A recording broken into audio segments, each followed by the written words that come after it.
ang kuwit ng balat sa akin. Dahil ay ipagsapalaran sa mga makot at talagang pinagulan. Kaya nag-magic ng saga. Good morning and welcome sa aking munting channel. Tuluyan na ngang ipinagtapat nito ngang si Tanggol dito nga kay Madonna ang katotohanang siya ang kumuha ng Star of Venus.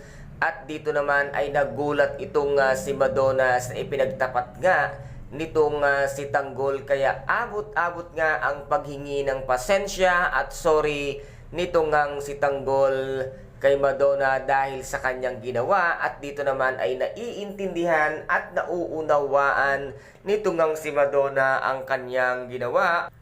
At nasabi nga dito ni Madonna na believe din ako sa iyo Tanggol na itago mo kay Don Facundo ang pagkuha ng Star of Venus na ngayon nga ay nasa pangangalaga na ng kanyang business partner na si Divina. At dito naman ay nasabi nga rin nito ngang si Madonna na mas maganda nga kung pakikinabangan natin ang Star of Venus dahil nasa iisang grupo lamang tayo. Kaya dito nga ay nagkaunawaan at nagkaintindihan na rin itong si Madonna at si Tanggol dito nga sa tinatawag nilang Star of Venus na siyang naging sanhi kung bakit sobrang sama nito ngang si Don Facundo. At dito naman ay sinita nito ngang si Divina, ito ngang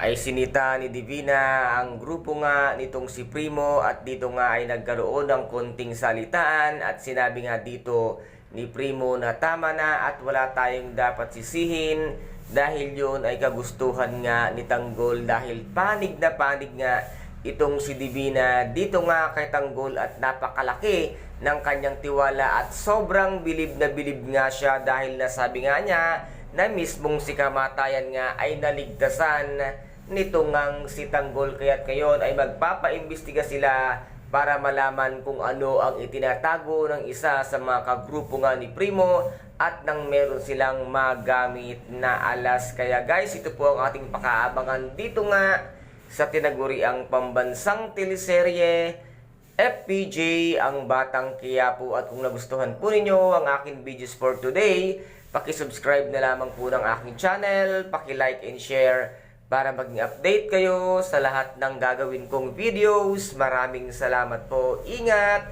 God bless and bye-bye!